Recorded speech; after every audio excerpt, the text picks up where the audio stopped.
오늘 저녁에는 이제 크로스웨이 17과 두 번째 시간을 갖겠는데요. 오늘이 이제 30주째 되는 주일입니다. 날입니다. 그림이 오늘은 이제 네 가지 그림을 살펴볼 텐데요. 우리 2주 전에 이제 15가 공부를 하면서 어떤 말씀을 잠깐 드렸냐면, 그 이스라엘과 하나님과의 관계는 마치 결혼한 부부 관계와 같은 것이다라고 하는 말씀을 드렸었습니다. 그런데 이제 이스라엘과 하나님과만 그런 관계가 아니라 믿음의 성도들과 예수님과의 관계도 마찬가지죠. 그래서 성경을 보면 우리 성도들을 자주 무엇으로 묘사하냐면 신부 또는 여자로 묘사를 많이 합니다. 그래서 이제 우리 믿음의 성도들은 예수 그리스도와 함께 이제 결혼한 신부로서 존재하는 거죠. 그런데 이제 우리가 결혼을 했으면 이제 결혼 생활을 바르게 해야죠. 결혼한 신부가 신랑이 있는데도 불구하고 딴 생각하고 딴짓하고 이러면 안 되잖아요. 신랑이 있으면 신랑에 맞게, 신랑에게 맞춰서 이렇게 바른 결혼 생활을 해야 됩니다. 그런데 이제 어떻게 하는 것이 바른 결혼 생활이냐, 다시 말하면 어떻게 하는 것이 신앙생활을 바르게 하는 것이냐라고 하는 것을 말씀해 주는 것이 이제 오늘 우리가 함께 공부할 내용인데요. 17과 5번째 그림이 이제 그걸 우선 말씀을 해주고 있습니다. 17과 5번째 그림이 이 그림인데요. 이 그림의 제목은 이제 바른 신앙생활이라고 하는 거예요. 이 그림이 우리가 신앙생활을 함에 있어가지고 굉장히 중요한 그림입니다. 그러니까 바른 신앙과 그러지 못한 신앙의 차이점이 무엇인가라고 하는 것을 이 그림이 보여주고 있는데요. 먼저 이 그림의 왼쪽에 이제 그림을 보시면 맨 위에 있는 사람이 있죠. 여자가 이제 그려져 있는데요. 이 얼굴을 자세히 보시면 이렇게 되어 있습니다. 얼굴 표정이 어떤 표정인가요? 굉장히 행복하고 즐겁고 만족스러운 표정을 하고 있는 게 아니라 굉장히 고민이 많고 혼란스럽고 어떻게 해야 되지? 라고 걱정하는 그런 얼굴을 가지고 있는데요. 이제 이 여자가 이런 얼굴 표정을 가지고 있는 이유는 이제 그 아래에 있는 내용 때문에 그래요.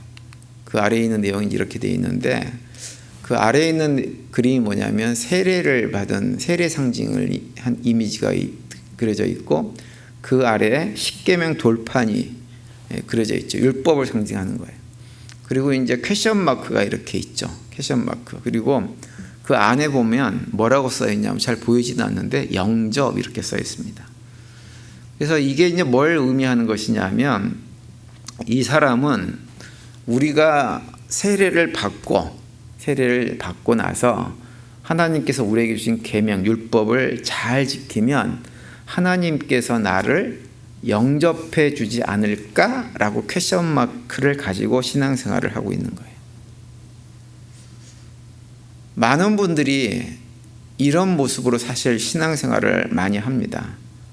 그러다 보니까는 나중에 하나님께서 나를 갖다가 영접해 줘서 나로 하여금 천국에 들어갈 수 있도록, 아버지 집에 갈 수 있도록 하려면 내가 이 땅에 살면서 열심히 하나님께 주신 율법을 잘 지켜야 된다, 이렇게 생각을 해요. 그러다 보니 그걸 열심히 지키든지 아니면 아예 처음부터 포기를 해버린 둘 중에 하나를 선택하고 그냥 교회만 왔다 갔다 하시는 경우가 있어요. 근데 이 모습은 기본적으로 구원에 대한 이해가 아주 잘못되어져 있는 거예요. 그러니까 하나님을 생각할 때 우리가 하나님께서 주신 율법을 제대로 지키지 않으면 우리에게 벌 주시고 우리를 결국은 거부해버리는 그런 하나님으로 인식하고 있는 것인데, 이거는 잘못된 생각입니다. 그 예화집에 나오는 얘기 가운데 이런 얘기가 있어요. 어느 가족이 강가로 피크닉을 갔어요. 근데 이제 아버지가 피크닉을 하면서 아이들한테 야, 강에 가지 마라, 위험하니까 가면 안 돼 라고 얘기를 했어요. 그랬는데 이제 애들은 어리고 원래 부모 말을 잘 안 듣잖아요. 애가 놀다가 강가에 갔어요. 강가에 가가지고는 결국은 어떻게 되냐면 물에 빠져버렸어요. 그래서 물에 빠져가지고 막 허구적거리고 있으니까 살려달라고 하니까 이제 아버지가 달려갔습니다. 아들한테. 달려갔으면 어떻게 해야 돼요? 아들을 가서 바로 손잡고 끄집어내서 구원해줘야 되는데 아버지가 아이를 이렇게 건져낼 생각은 하지 않고 가만히 말뚱말뚱 쳐다보더니 말을 건넵니다. 그러면서 하는 얘기가 뭐냐면, 야, 너 아버지가 거기 강가에 가지 말라고 그렇게 얘기했는데 왜 위험한 데 와가지고 물에 빠지고 그래? 아빠가 너 구해주면 이젠 강가에 안 갈 거야, 갈 거야? 안 갈 거지? 라고 이렇게 물었어요. 그랬더니 이제 물에 빠진 아이가 어떻게 해요? 뭐라고 얘기했겠어요? 안 갈 거라고, 다시는 안 갈 거라고 막 그러는 거예요. 그랬더니 이제 아버지가 또 거기서 한술 더 떠가지고 뭐라고 그러냐면, 앞으로는 강가에 가지 뿐만 아니라 아빠가 무슨 얘기하면 잘 듣고 그대로 순종해야 된다. 그렇게 할 거야? 이렇게 물었어요. 그랬더니 이제 애가 막 급하니까 알았다고 이제 아빠 말 잘 순종하고 잘 살 거라고 막 이러면서 하니까는 그때 가서 아버지가 그 아이를 딱 구해줬어요. 그래서 이제 결국은 이제 강둑으로 이렇게 나와가지고 꺼내놨는데 강둑에 올라온 아이가 자기 아버지한테 한마디 했답니다. 뭐라고 했을까요? 당신 내 아버지 맞아? 이렇게 얘기했다고 하는 거예요. 그 정도면 그 아버지가 그 아들의 아버지가 아닐 가능성이 굉장히 많죠. 근데 많은 경우에 하나님을 그런 식으로 생각을 하는 사람들이 의외로 많이 있다고 하는 거예요. 만약에 하나님께서 어떤 조건으로 우리를 구해주시는 분이라고 한다면 그분은 우리의 아버지가 될 수가 없는 거예요. 우리 아버지가 아닙니다.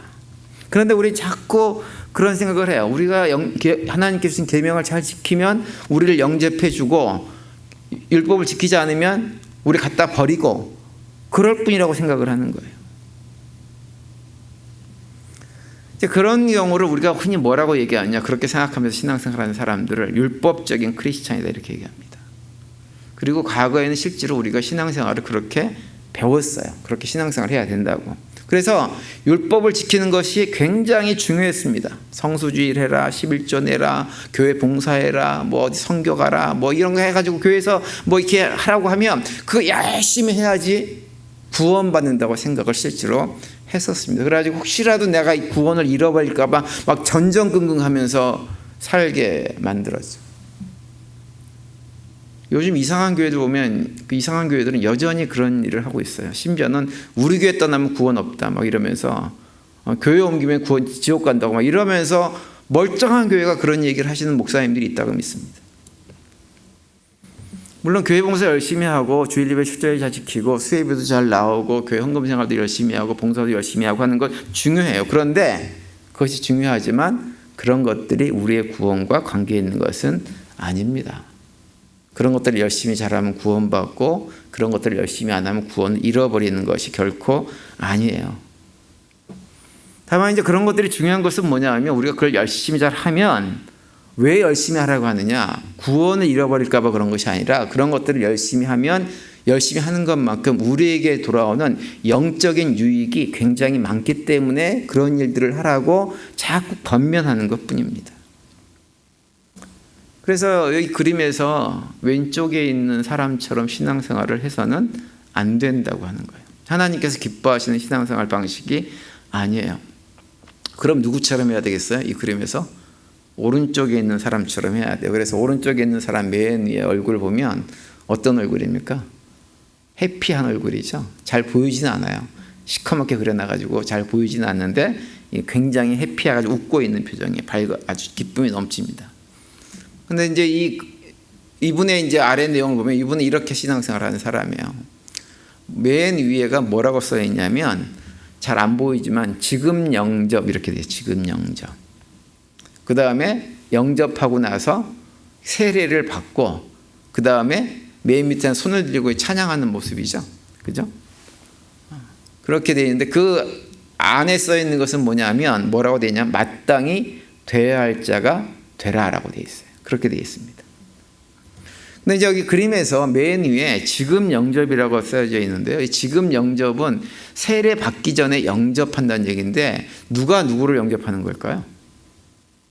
우리가 하나님 예수님을 주인님으로 영접하는 것이기도 한데 사실은 하나님이 우리를 하나님의 자녀로 영접해 주셨다고는 의미가 훨씬 더 강합니다. 예전에 제가 한번 말씀드린 것 같은데 여러분 우리가 세례를 받을 때 우리가 예수님을 영접하고 나서 세례를 받나요? 우리가 하나님의 자녀가 되었기 때문에 세례를 받는 건가요? 무엇이 먼저예요? 하나님께서 우리를 하나님의 자녀로 영접해 주셨기 때문에 세례를 받는 거예요. 여러분, 우리가 만약에 그 세례를 받으면서 이제 그 세례를 받는 이후에 하나님께서 날 영접했다고 생각을 하면 왼쪽과 똑같은 상황이 똑같이 다시 벌어집니다. 우리가 세례를 받는다고 하는 것은 하나님께서 나를 하나님의 자녀로 영접해 주셨기 때문에 받는 거예요. 근데 그걸 어떻게 하느냐? 하나님께서 나를 영접해 주었다고 하는 것은 내가 예수님을 영접한 것을 통해서 아는 거예요. 여러분, 우리가 내가 죄인이고 그래서 예수님께서 나의 죄를 위해서 돌아가시고 십자가에서 돌아가시고 하셨던 이런 모든 것들을 어떻게 알 수 있나요? 내가 죄인이라고 하는 고백을 어떻게 하면 그게 가능해요? 그냥 내가 어쩌다 보니까는 어느 날 갑자기 이렇게 알게 돼가지고 아, 내가 죄인이구나, 나의 죄를 예수님께서 대신 돌아가셨구나, 이렇게 생각이 번뜩 듭니까? 아니에요. 내가 죄인이라고 하는 고백을 하게 되는 이유가 있어요. 그건 뭘까요? 오직 누가? 우리 안에 성령 하나님이 들어오셔서 우리를 하여금 죄에 대해서, 의에 대해서, 심판에 대해서 깨달아 알게 해주셔야지 내가 죄인인 것을 고백하고 나의 죄 때문에 돌아가신 예수 그리스도가 보여지는 거예요. 그게 먼저예요. 그러니까 뭐냐면 하나님께서 나를 어떤 이유인지 모르지만 난 아무것도 아니고 사실 죄악 덩어리고 이런데 하나님이 나를 갖다가 덥석 무얼로? 하나님의 자녀로 품어주셨단 말이에요. 그리고 뭘 보내주셨어요? 성령을 보내주셨어요.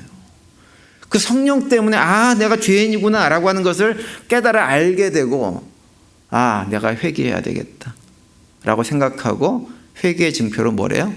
세례를 받는 거란 말이에요. 그러니까 여기서 지금 영접이라고 하는 것은 뭐냐면 물론 우리가 예수님을 영접한 것도 있지만 사실은 그 전에 누가? 하나님께서 우리를 먼저 영접해 주시고 자녀로 영접해 주시고 나서 우리가 하나님의 자녀가 됐다고 하는 것을 증명하는 의미에서, 확인하는 의미에서 세례를 받는 것입니다. 그러니까 요한복음 1장 12절에 보면 이런 말씀이 있죠.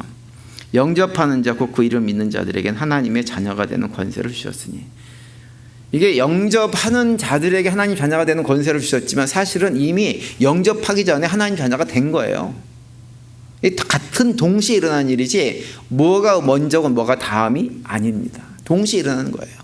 어떻게 그런 일이 우리 안에 일어났는지는 우리는 알 수 없어요.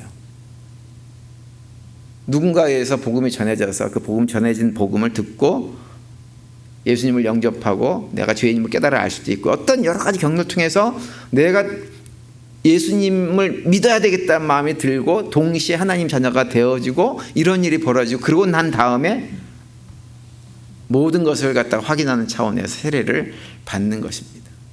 그래서 이제 세례는 우리가 하나님의 자녀가 되었다고 하는 표식이 세례인 거예요. 이제 그런 다음에 우리가 그렇게 세례를 받고 나면 우리가 해야 될 것이 있어요. 그것은 뭐냐 하면 바로 우리가 예수님을 닮아가는 것입니다. 그게 우리가 해야 될 거예요. 그래서 이제 이 그림에 보시면 마땅히 돼야 할 자가 되는 것이라고 이게 잘 안 보이지만 그렇게 써져 있는 거예요. 손을 들고 예수님을 닮아서. 하나님께서 우리를 구원해 주신 것이 너무너무 감사해가지고 어떤 생각을 하는 거냐면 아, 하나님께서 나 같은 것을 구원해 주셨으니 이제는 내가 하나님의 자녀답게 예수 그리스도께서 우리에게 본을 보여주신 대로 그 성품을 닮아서 살아나가야 되겠다라고 최선을 다하고 살아가는 것, 그것이 뭐냐면 믿음 생활인 거예요. 그런 의미에서 주일마다 나와서 예배도 드리는 것이고 물질로 봉사도 헌신도 하는 것이고 시간 내고 에너지 들여가지고 교회를 갖다 갈고 닦고 하면서 노력하고 수고하고 신앙생활을 해나가는 거예요. 겉에 보이는 것은 율법주의자들하고 똑같습니다. 겉모습은. 근데 이유가 달라요. 이유가. 율법주의자들은 내가 율법적인 행위를 열심히 해가지고 구원받기 위해서 율법적인 행위를 하지만 복음을 제대로 깨달아 아는 사람들은 그것이 아니라 하나님께서 나를 구원해 주신 것이, 하나님의 자녀 삼아 주신 것이 너무너무 감사해서 희생하고 헌신하고 수고하고 노력하면서 열심히 하나님 말씀대로 살아가려고 하는 거죠. 이것이 뭐냐? 건강한 신앙생활인 거예요. 그래서 우리가 신앙생활하면서 내가 아무리 뭘 잘하고 열심히 한다고 해서 정말 신앙생활 바르게 하는 사람들은 그걸 자랑을 하겠어요, 안 하겠어요? 안 해요. 할 이유가 없어요. 왜요? 내가 하는 모든 행위는 무엇 때문에 하는 거예요? 하나님께서 나를 구원해 주신 그 은혜에 감사해서 하는 것인데, 그 감사해서 하면서 뭐가 자랑스럽겠어요? 아무것도 자랑할 것이 없죠. 오히려 내가 온전히 더하지 못하는 것이 하나님 앞에 미안하고 죄송하고 그런 자세를 취할 수밖에 없는 것이죠. 그래서 우리가 기억해야 될 것은, 우리가 우리 행위로 무엇을 열심히 했다고 자랑할 것도 없고 그것을 잘 못했다고 해서 두려워할 필요도 없다고 하는 거예요. 야고보서에 보면 행함이 없는 믿음은 죽은 믿음이라 이런 말씀 하잖아요. 그죠? 근데 그 행함이 없는 믿음의 죽은 믿음이라고 얘기를 했지, 완벽한 행함이 없는 믿음이 죽은 믿음이다라고 얘기를 하지 않고 있죠. 그렇죠? 왜냐하면 우리는 사실은 이 땅에 살아가면서 우리의 행함을 하나님 보시기에 완벽하게 할 수가 없는 사람들이에요. 누구나 다. 그래서 완벽하지 않아도 상관없어요. 다만 내가 하나님의 그 은혜에 감사해서 열심히 하면 그런 모든 것들이 우리에게 유익을 얻고 우리의 신앙생활을 하면서 마음에 기쁘고 감사함이 있는 것입니다. 그래서 이제 이 그림에 보시면 양쪽 다 지켜야 될 것이 있는 거예요. 마땅히 되어야 될 자가 되는데, 한쪽 왼쪽은 그냥 율법을 하나님께 구원받기 위한 방법으로 지키는 것뿐이고, 오른쪽은 정말 감사해서 지키는 것을 우리에게 보여주고 있는 것입니다. 그래서 우리의 성도님들은 이 왼쪽 모습의 신앙생활은 잘못됐다고 하는 것을 기억하시면서, 내가 구원받기 위해서 율법을 지키고 하나님 말씀에 순종하고 산다는 것이 아니라 구원해 주신 하나님께 감사해서 신앙생활을 할 수 있게 되기를 간절히 바랍니다. 여러분 보세요. 그 또 한 가지 더 예를 들면, 하나님께서 이스라엘 백성들을 그 광야로 인도하셨잖아요. 그래가지고 거기서 하나님 백성 그들에게 시내산에서 언약을 베푸셨죠. 그죠? 근데 그 언약을 주시기 전에 뭐부터 하셨냐면, 애굽에서 그들의 죄악 가운데 고통당하고 신음당하는 그들을 먼저 어떻게 하셨어요? 구원부터 하셨어. 구원해서 너희들이 이제 내 백성이야 라고 하는 의미에서 내 백성이니까 내 백성답게 이렇게 살자라고 해서 주신 것이 뭐예요? 율법이란 말이에요. 다 연결되어 있는 거예요. 근데 이스라엘 백성들은 그걸 잘 모르고, 율법주의자들도 그걸 잘 몰라가지고 그걸 거꾸로 이해합니다. 거꾸로. 그래가지고는 내가 시내산에서 율법을 받았으니 이제는 어떻게 생각하냐면, 가나안 땅까지 들어가려고 하면 율법을 잘 지켜야 된다, 이렇게 생각을 바꿔버립니다. 아니에요. 하나님은 먼저 홍해를 건너게 하셔가지고 우리를 먼저 구원해 주셨어요. 죽어야 될 우리가, 본래는 홍해에 빠져 다 죽어야 될 우리들인데 홍해에 빠져 죽게 안 하시고 홍해를 마른 땅처럼 건너가게 하신 다음에 그들을 구원하시고 나서 너희들은 내 백성이야, 그러니 앞으로 이렇게 잘 살자 라고 말씀하신 것이 율법을 주신 것입니다. 그래서 이걸 바꾸지 말고 믿음 생활을 할 때 다른 신앙생활이 된다고 하는 것을 기억하시기를 바랍니다. 그리고 두 번째, 이제 17과 여섯 번째 그림은 이 그림인데요. 이 그림인데요. 이 그림은 벗어라 입으라라고 하는 거예요. 벗어라 입으라. 벗을 것이 있고 입어야 될 것이 있어요. 이것은 뭐냐면, 이제 세례를 우리가 받고 나면 벗어야 될 것이 있어요. 이 그림은 이 하얀색으로 그려진 사람 그림은 미켈란젤로의 데이비드상인가 뭐 이걸 갖다가 이제 해놓은 거예요. 그죠? 그런데 이제 우리가 세례를 받고 나면 옷을 갖다가 이렇게 벗어야 될 옷이 있고 입어야 될 옷이 있는데, 그것이 양쪽에 그려진 거예요.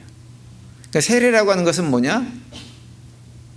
예수 믿기 전의 모습은 벗어버리고 옛사람의 모습은 벗어버리고 이제는 새 사람의 모습으로 입는 것인데, 벗는 그림이 뭐냐면 요 그림이에요. 요 그림.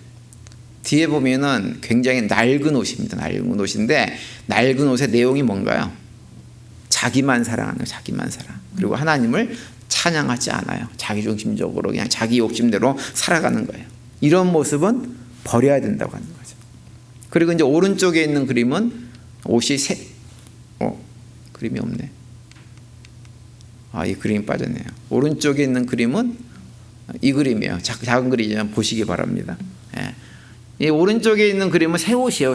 새 옷인데 거기 뭐라고 그림이 그려져 있냐면 화살표가 위하고 옆으로 돼 있죠. 그죠? 뭐 하라는 거예요? 하나님을 사랑하고 이웃을 사랑하는 거예요. 그죠? 근데 그 사랑의 핵심은 무엇이냐? 섬김의 자세, 섬김이죠. 그래서 제가 반복해서 계속해서 말씀드리지만 섬김은 밥 사주는 게 섬김이 아니에요. 그죠? 그게 섬김이 아니고 다른 예수님께서 더러운 발을 씻겨주신 것처럼 내 주변에 있는 형제 자매들 같이 믿음의 공동체에서 신앙생활하는 사람들의 약점과 허물과 그들이 부끄러워할 만한 것들을 덮어주고 씻어주고 닦아줘서 그것이 보이지 않게 만들어주는 것이 뭐예요? 그게 섬김이에요. 하나님께서 그런 것들이 보이지 않도록 우리 각자에게 나름대로의 은사를 다 주신 게 있어요. 다른 사람의 약점과 허물이 보인다고 하는 것은 그건 뭐냐면 나한테 그런 은사가 있기 때문에 보이는 거예요. 은사가 없는 사람들은 절대 안 보입니다. 청소의 은사가 없는 사람들은 더러운 게 보이질 않아요. 더러운 게 보이는 사람은 유일하게 청소의 은사가 있는 사람들이 더러운 게 보여요. 그게 은사가 없으면 아무리 더럽게 해놔도 그게 아무렇지도 않은 거예요. 음악을 잘하는 사람들만 음악의 음이 틀리고 음이탈이 된 것 같다가 딱 느끼는 거예요. 제 아내는 박자 아주 예민합니다. 그래서 박자가 조금만 틀려도 아주 신경을 많이 쓰는 사람이 저 사람이에요. 얼마나 박자를 예민하게 시키는지 모릅니다. 그래서 제가 이 찬양 부르다가 박자를 좀 잘못하면 반드시 한마디 합니다.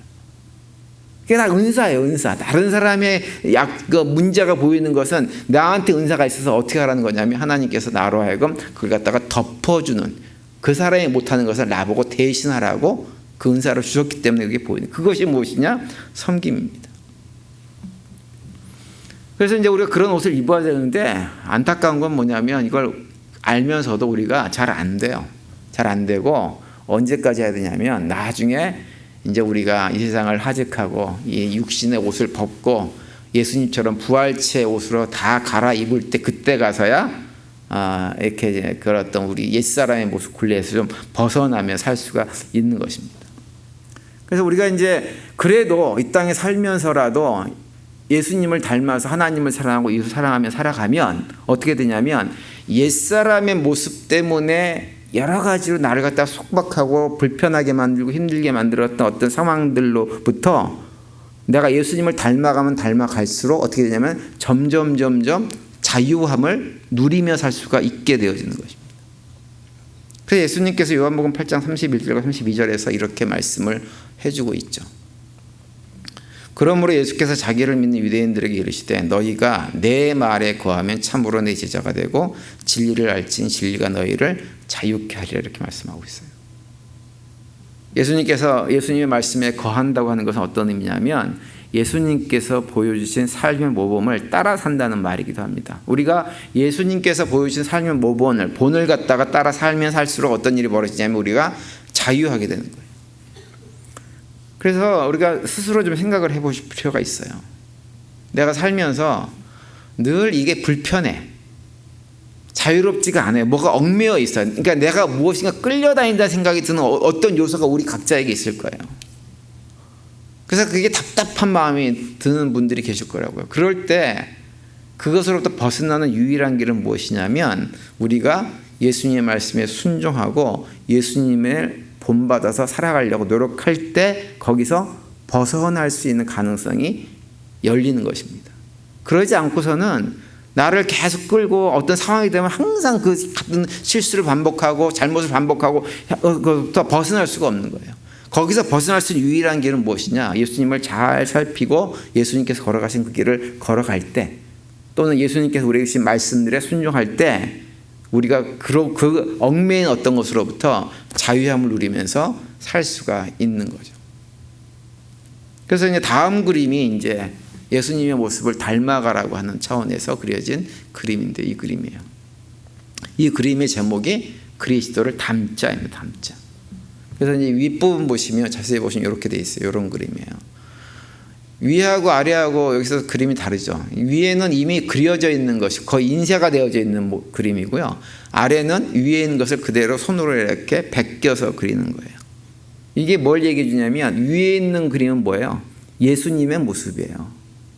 그 예수님의 모습을 우리는 어떻게 해야 되냐면 이렇게 그 본을 보고 그대로 따라 그리는 거예요. 자꾸 따라 그리다 보면 어떻게 될까요? 점점 원본하고 거의 똑같은 그림을 그릴 수 있는 날이 온다고요. 처음에는 삐뚤삐뚤 제대로 못 그리고 전혀 다르게 그릴 수도 있지만 자꾸 그걸 쳐다보고 그리고 또 그리고 또 그리다 보면 어느 날 위에 그림과 똑같은 그림을 그릴 수가 있는 것입니다. 그래서 밑에 있는 손은 누구의 손이냐면 우리의 손을 의미하기도 하고 우리의 삶을 의미하기도 하는 거예요. 근데 이게 이제 참 쉽지가 않아요. 믿음의 길을 걸어가면서 이렇게 하기가 쉽지가 않아요. 그래서 예수님을 온전히 닮아가면 우리가 세상에 살면서도 주변 사람들에게 그래도 인정도 받고 이렇게 할 수 있는데 이게 우리의 믿음의 모습들이 그렇게 되질 못하고 하다 보니까 우리의 인간적인 연약함이나 이런 것들 때문에 세상 사람들에게 교회가 교회답지 못하다고 하는 욕과 비난을 받고 살아가는 경우가 굉장히 많이 있습니다. 그래서 아랫부분 보시면 이런 그림이 있어요. 이건 뭐냐면 초대교회 성도들에게 이렇게 베드로 오늘 본문 말씀을 기초로 한 건데요. 이거 어떤 얘기를 하고 있는 거냐면 초대교회 성도들은 교회 성도들이 어떤 사회적으로 지위가 높은 사람들이나 이런 사람들이 초대교회 성도들이 아니었습니다. 지역 사회에서 살아간 사람 중에서 이렇게 노예나 종으로 살았던 사람들이 크리스찬이 된 경우가 굉장히 많이 있어요.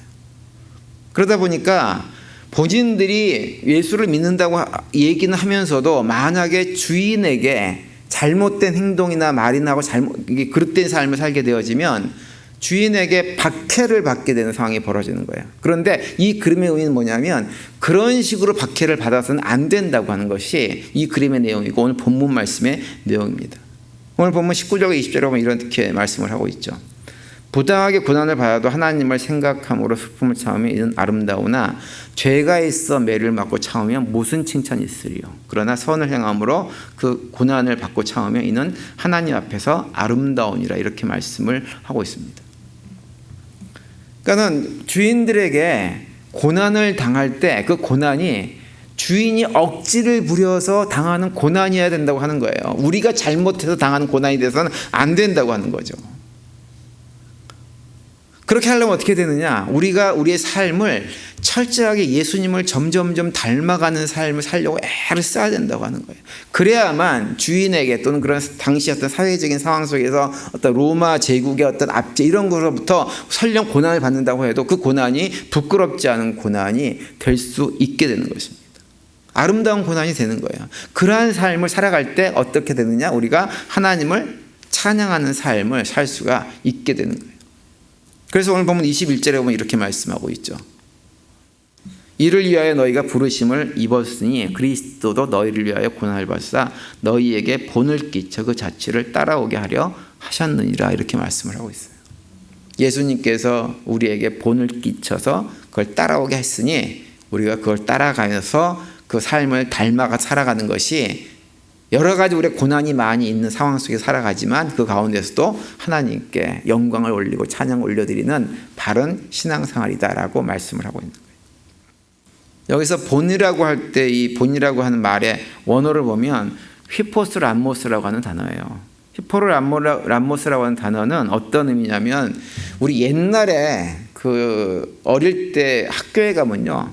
앞쪽보다 뒤쪽 칠판에 보면 이렇게 줄이 쭉 가 있고 거기에 글자가 이렇게 점으로 이렇게 본을 떠놓은 게 있어요. 그래서 애들이 거기 가가지고 글자를 이렇게 써서 연습하도록 만든 게 있죠. 그걸 말하는 거예요. 미국 교실도 그게 있습니다. 미국 교실도 가면 A, B, C, D 이거 알파벳 쓰는 연습하는 것이 고 있어요. 그걸 얘기하는 거예요. 그러니까 그것을 하는 것처럼 그렇게 본이 되어져 있는 것이 위에다가 그대로 써서 하나하나 익히는 것처럼 우리도 예수 그리스도로 어떻게 됐느냐?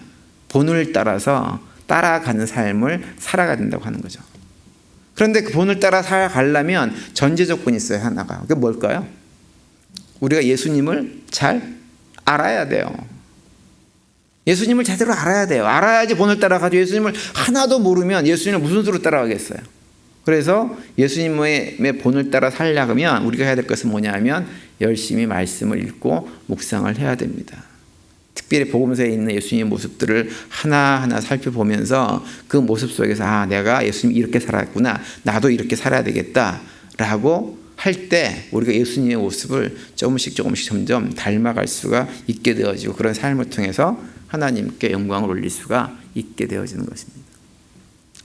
그리고 이제 마지막으로 17과 마지막 그림은 이 그림인데요. 새 방향과 새 마음이라고 하는 건데요. 이것은 무엇을 그려놓은 것이냐면 회심의 의미와 회개의 의미를 이렇게 구분해 가지고 이렇게 그려놓은 거예요.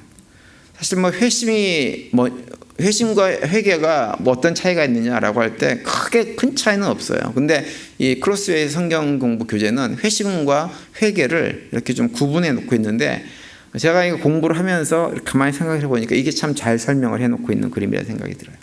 위에 있는 그림은 회심을 그려놓은 거예요. 회심을 이렇게 돼 있어요. 밑에 이제 회심이라고 써 있는데요.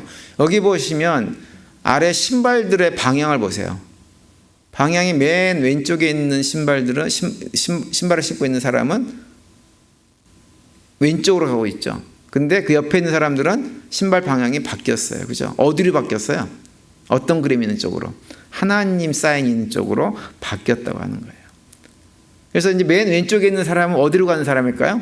세상으로 따라서 자기 욕망과 탐욕과 이기심과 이렇게 살아가는 쪽으로 쭉 살아가던 사람이 어떤 형태로든지 어떤 방식으로든지 하나님을 알게 돼서 복음을 알게 돼가지고 그 마음을 바꿔서 방향을 180도 바꿔 누구에게로?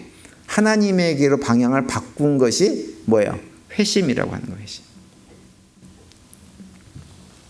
그래서 더 이상 세상적인 만족을 추구하는 삶을 살지를 않는 거죠. 그런데 이제 문제가 있어요. 어떤 문제가 있냐면 우리가 회심을 해도 한번 회심을 했다고 해가지고 완벽하게 우리의 삶이 하나님에게로 향하는 삶을 살면 참 좋겠는데 그것이 안 된다고 하는 거예요. 그래서 그 다음에 밑에 있는 그림이 뭐냐면 회개예요. 회개. 그리고 회심한 이후에도 타락한 본성을 가지고 있어요. 그래서 우리가 이제 회심을 하고 나면 우리가 해야 될 것이 뭐냐면 회개를 계속 해야 됩니다. 이 뚜껑을 열어가지고 뭐 하고 있습니까 지금? 위에 뭐가 자꾸 들어와요?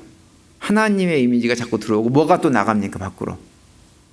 그지? 나를 사랑하는 나의 이기심, 탐욕, 죄악된 모습들이 밖으로 자꾸 나가버리는, 이게 뭐냐면 회개입니다. 회개. 그래서 이 회개는 우리가 예수를 믿는 순간부터 죽을 때까지 계속 하는 거예요. 계속 반복해서 하는 거예요. 그래서 회심은 일회적인 사건이지만, 우리 인생을 살면서 일회적으로 일어나는 사건이지만 회개는 반복해서 계속해서 되어지는 것입니다. 그러면서 이제 그 회개를 반복하면서 조금씩 삶이 변화되어지고 새롭게 되어지는 것을 경험할 수가 있는 거죠. 여러분, 여기 제가 컵을 하나 가져왔는데요. 이 안에 뭐가 들어있는지 아세요? 뭐 들어있을까요? 보여드릴까요? 뭐가 들어있어요? 아무것도 안 들어있어요? 뭐가 가득 들어있는데 안 보이세요? 뭐가 들어있어요? 공기가 들어있잖아요. 공기가. 그죠? 공기가 가득 들어있죠 여기에. 근데 여기에 있는 공기를 다 빼버릴 수 있는 방법이 있어요. 완벽하게. 어떻게 하면 될까요? 어떻게 하면 이게 다 공기를 뺄 수 있어요? 방법은 하나뿐이 없어요. 여기다 뭘 부어요? 물을 가득 채우면 여기 있는 공기는 다 빠져버립니다. 마찬가지예요. 우리가 우리의 마음을 하나님의 말씀으로, 하나님의 생각으로, 하나님의 뜻으로 채우면 채울수록 어떤 일이 벌어지냐면 우리 안에 있는 죄악된 본성의 잘못된 습관들이나 욕망들은 점점 사라지게 돼 있어요. 그러면서 점점 하나님 중심의 삶을 살아갈 수가 있게 되어지는 것입니다. 그런 의미에서 회개는 정말 우리에게 중요하고, 내가 죄가 무엇인지를 알고 회개를 반복하고 하다 보면 어느 순간에 점점 내가 죄로부터 멀어지는 것도 확인할 수가 있게 되는 거예요. 남은 한 주간 지내시면서 구원받은 하나님의 자녀로 우리 모두가 다 마땅히 되어야 될 자가 되기 위해서 최선을 다하는 우리 모두가 될 수 있게 되기를 간절히 바랍니다. 특별히 예수님께서 우리에게 보여주신 본이 있는데 그 본을 따라서 살아가면서 말씀으로 우리 심령을 가득 채우고, 말씀이 채워지는 것만큼 죄의 본성은 점점 사라지고, 그래서 한 주간의 남은 한 주간의 분량만큼 우리의 모습이 예수 그리스도를 많이 닮아가는 한 주간이 될 수 있게 되기를 바랍니다. 남은 한 주간도 그런 고백 가운데 승리하시고 그 가운데 주님께 주시는 평강을 누리며 살아가는 복된 한 주간이 되시기를 간절히 축원을 드립니다.